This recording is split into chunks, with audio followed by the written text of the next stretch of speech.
So what if we are thinking the wrong way? What if everything is the other way around? How do we know?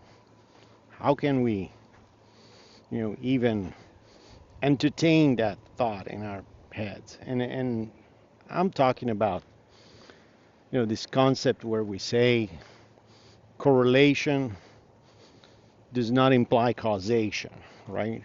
And nothing can be more useful and true than that. But sometimes there is an inverse relationship with things, and um, you know, and sometimes we actually start thinking this way is because there is an element of truth in the two things that we are trying to connect. So, for example, you know, um, people who are strong and are lifting weights, right?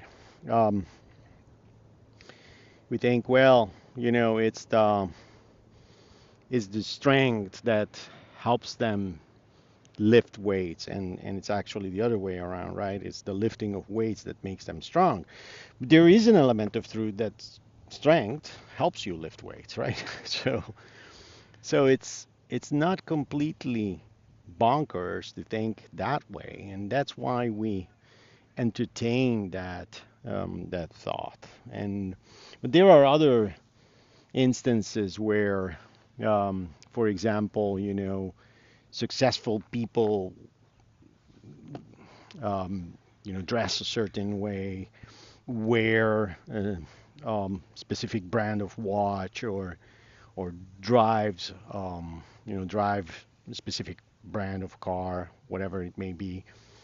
And if you take all your wealth and you're just spending it in things that make you look good, you're probably not going to be wealthy for long, right? But there is also an element of truth that people, take these signals that you're being really successful, and that kind of can lead to certain things.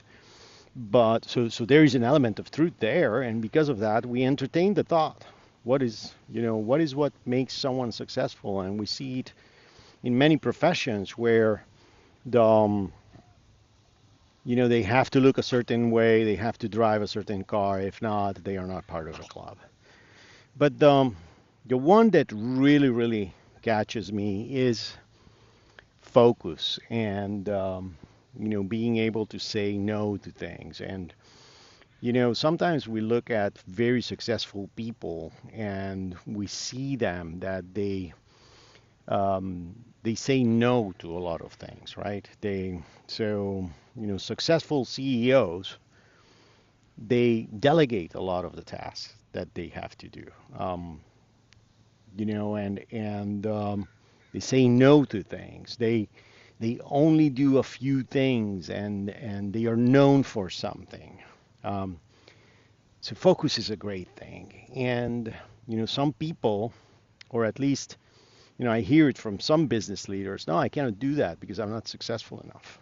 I haven't reached that point where I can delegate, or where I can just say no to certain things because the ones that I say yes to will make me enough money, or will make me successful enough so that I can, um, you know, perpetuate my business, or whatever, right?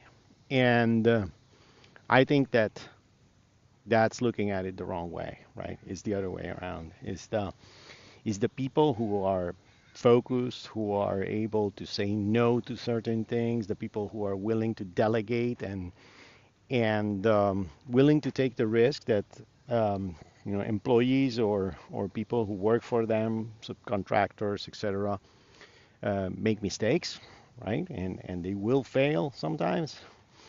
Those are the people who actually succeed and are able to scale. And that's the that's my thought of today, right? It's the actual focus and and restricting your energy to certain things and spending your energy in those things that will move you forward, that's what makes you successful.